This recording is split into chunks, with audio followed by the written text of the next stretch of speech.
নারায়ণগঞ্জের এনায়েতুল্লাহ আব্বাসী সাহেব আছেন, উনি কদিন পর পর তো রং পাল্টায়। ওই মসজিদও কি বেদিন যায় না মুসলমান যায়? হেরার কাছে কি তাবলীগ তো এই বড়া।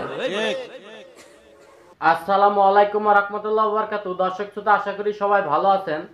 আপনারা জানেন বাংলাদেশে বড় মাপের একজন আলেম ডক্টর ইনায়েতুল্লাহ আব্বাসী সাহেব, তার সাথে আহলে সুন্নাত ওয়াল জামাতের অনেকটাই মিল, আবার কিছু জায়গায় তার সাথে অমিল হয়ে যায়। মাঝে মধ্যে আহলে সুন্নাত ওয়াল জামাতের কিছু উলামায়ে কিরামের বিরুদ্ধে তিনি কথা বলেছেন, তার জন্য তাকে গোলাপি সুন্নি বলে ডাকে। দর্শক শ্রোতা, এই বিষয় নিয়ে আজকে আপনাদেরকে ভিডিওতে বিস্তারিত দেখাবো। হাসানুর রহমান হুসাইন নকশবন্দি হুজুর তিনি ইনায়েতুল্লাহ আব্বাসীকে নিয়ে কি বলেছেন আজকে এই ভিডিওতে বিস্তারিত দেখাবো। দর্শক শ্রোতা, কথা না বাড়িয়ে চলুন ইনায়েতুল্লাহ আব্বাসীকে নিয়ে নকশবন্দি হুজুর কি বলেছেন সেই ভিডিওটি আমরা দেখে আসি।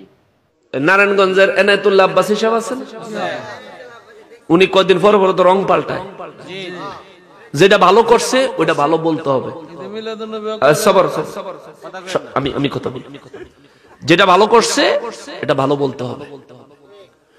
উনি ওনার পরিচিত কিছু আলেম ওলামা নিয়ে উনি আবার গেছে ওই এলাকায়, কেন মুসলমান থেকে খ্রিস্টান হইলো তাদের কাছে তাবলীগ দাওয়াত পৌঁছানোর জন্য। ভিডিওটা ইন্টারনেটে আছে। ওই এলাকার মানুষের জিজ্ঞাসা করছে যে আপনারা কেন খ্রিস্টান হইলেন? খ্রিস্টানরা মুসলমান হয়, আপনারা মুসলিম থেকে কেন খ্রিস্টান হইলেন? তারা বলল যে আহলে হাদিসদের বই, আহলে হাদিসদের বইয়ের মধ্যে পাইছে হাসরের ময়দানে আমার নবী নিজের নেকের আমল বেশি হয় না গুনার আমল বেশি হয়, এই চিন্তায় ব্যস্ত থাকবে, উম্মতকে সুপারিশ করতে পারবে না। তারা বলে যে আমরা আহলে হাদিসদের ইসলামী বইয়ের মধ্যে পাইছি আখিরি নবী শাফাত করতে পারবে না, কিন্তু খ্রিস্টানদের বাইবেলের ভিতরে পাইছি, খ্রিস্টানদের বাইবেলের ভিতরে পাইছি ঈসা নবী হাসরের ময়দানে শাফাত করতে পারবো। এখন তারা বলে আখিরি নবী যদি শাফাত করতে না পারে তাহলে তার উপর ঈমান আনলে লাভ কি? যেহেতু ঈসা নবী শাফাত করতে পারবো, হাসরের ময়দানে তো আমাকে শাফাতই দরকার, এর লেগে আমরা খ্রিস্টান হয়ে গেছি। ওরা যে খ্রিস্টান হইছে এর জন্য সম্পূর্ণ দায়ভার এই বাতিল ফেরকা আহলে হাদিস, বর্তমানে ওয়াহাবিরও যেসব উল্টাপাল্টা কথা বলে এগুলির কারণে কত জায়গায় মানুষ মুসলমান ধর্ম ত্যাগ করতেছে কে জানে। কথা বলেন ঠিক কিনা? আরে আমার নবীর শান মান যত বাড়বে, আমার নবীর ইজ্জত কোরআন সুন্নাহ ভিত্তিক যতটা তুলে ধরবি জাতির সামনে, তত দলে দলে মানুষ বেদিন থেকে দিনে আসবে, বেঈমান থেকে ঈমানদার হবে। ঠিক কিনা বলে? ওরা তো তাবলীগ করে গিয়া মসজিদে, ওই যে আমাকে আগে হুজুরে কইলো তাবলীগ হইলো মসজিদে গিয়া হতন আর বড়াইতে উঠা এক নম্বর আর কি হুজুরে যেমনে কইছে কথাটা ভালো লাগছে, আমার সুন্দরই লাগছে। তো এই তাবলীগও যায় কই? মসজিদও কি বেদিন যায় না মুসলমান যায়? হেরার কাছে কি তাবলীগ তো এই বড়া। তোমরা যদি তাবলীগ করো, আল্লাহর রাসূলের দেখানো তাবলীগ যদি করো, হিন্দু পাড়ায় যাও, থাকবা মসজিদ, আচ্ছা তাও আমগো এলাকার মসজিদ তোমার জায়গা দিব, আমরা এলাকার মসজিদে থাকবা তো জায়গা দিব, অসুবিধা নাই, কিন্তু তুমি তাবলীগ করবা হিন্দু পাড়াত গিয়া, খ্রিস্টান পাড়াত গিয়া, বৌদ্ধ পাড়াত গিয়া। ঠিক কিনা বলে?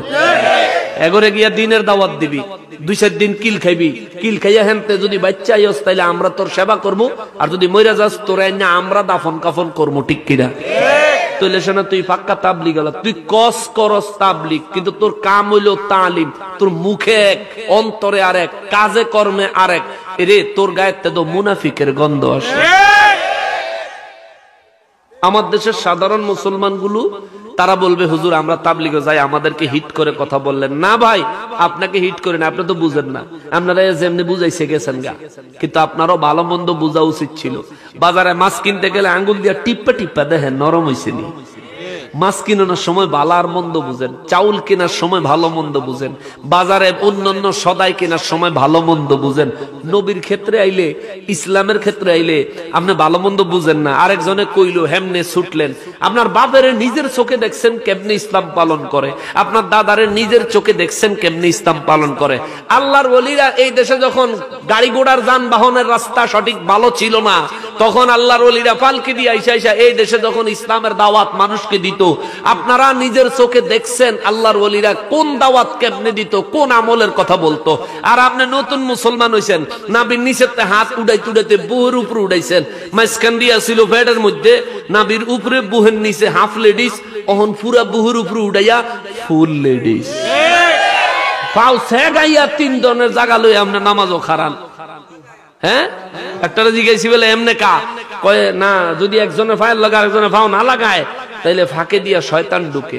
তবে তো সেগের তল দিয়া যে 14 কুড়ি আইলো আর গেল, এটি ঠেয়া বিকি দিয়া ফাজিল কুনান, এটি ঠেক দিবি কি দিয়ে। আপনার আকলে কি হইছে, আপনার জ্ঞানে কি হইছে, কি হইছে আপনার জ্ঞানে? আপনি এমন আমল করতেছেন, আপনি বুঝাইতেছেন আপনার 14 গোষ্ঠীর ভিতরে শুধু আপনিই জান্নাতি, বাকি সব জাহান্নামে গেছে। কি বলেন আপনি এগুলো? মিলাদ পড়লে জাহান্নামে যাইব, নবীরে সালাম দিলে জাহান্নামে যাইব, নবীরে নূর মানলে জাহান্নামে যাইব। এ মিয়া, আপনাদের দাদারা মুরব্বীরা আগেরকার সময় ফজরের সময় শীতে কাঁপতো আর মসজিদে যাইতো আর পড়তো হাসবি রব্বি জাল্লাল্লাহ মা ফিহি কলবি গায়রুল্লাহ নূর মুহাম্মদ সাল্লাল্লাহ লা ইলাহা ইল্লাল্লাহ। পড়তনিও মুরব্বীরা রাস্তা দিয়া যাইতো বড়রাইতে, এগুলি পড়তে পড়তে মসজিদও যাইতো। আহা, সেই দিন কোথায় হারায়া গেল। এখন কি এর বড়রাইতে খালি কোন রকম ফরজটা পড়ি না, তারপরে বাগে কি জুমার নামাজের বেলা হন বেলা আগের সুন্নত পরের সুন্নত কিছু বেলা নাই। নুরুল ইসলাম ফারুকী হুজুর বহুত আগে কয়ে গেছে, ওরা হইল নাফিদ। নাফিদের কাম চুল কাটটা ছোট করন না বড় করন? ছোট করন, কমানি। ওরা কেসি লই আইছে নাফিদের মতন ইসলামের থেকে মানুষের আমল কমাইতো। আল্লাহ তাদেরকে হেদায়েত নসিব করুন। ভাই, আপনাকে যদি এই ধরনের ভাইরাসে ধরে থাকে, আল্লাহর ওয়াস্তে ফিরে আসেন। আপনি বুকের উপরে হাত বাঁধেন, হ্যাঁ বুকের উপরে হাত বাঁধার সহিহ হাদিস আছে। আমরা যে নাবির নিচে হাত বাঁধি, নাবির নিচে হাত বাঁধার সহিহ হাদিস আছে। এখন আমি বলবো আপনি বুকের উপর হাত বাঁধেন কেন, আপনি আমাকে বলবেন হুজুর আপনি নাবির নিচে বাঁধলেন কেন। আপনার প্রশ্নের উত্তর আমি দিচ্ছি, আমার প্রশ্নের উত্তর আপনি দিবেন। আপনার প্রশ্নের উত্তর হলো, আমার নবীজির বুকের উপর হাত বাঁধার হাদিসও পাওয়া যায়, নাবির নিচের হাত বাঁধার হাদিসও পাওয়া যায়। ইমামে আজম আবু হানিফা রাহমাতুল্লাহ আলাইহি সিদ্ধান্ত দিলেন। দর্শক শ্রোতা, আপনারা দেখতে পেয়েছেন এনায়েতুল্লাহ আব্বাসী হুজুর তিনি নকশবন্দিকে নিয়ে কি বলেছেন, আর আহলে হাদিসের নিয়ে যে গোমর ছিল সেটা ফাঁস করে দিয়েছেন। দর্শক শ্রোতা, তবে আজকের ভিডিওটি এই পর্যন্তই। যদি ভিডিওটি ভালো লাগে অবশ্যই লাইক কমেন্ট শেয়ার করবেন এবং কি চ্যানেলটি সাবস্ক্রাইব করবেন। আল্লাহ হাফেজ।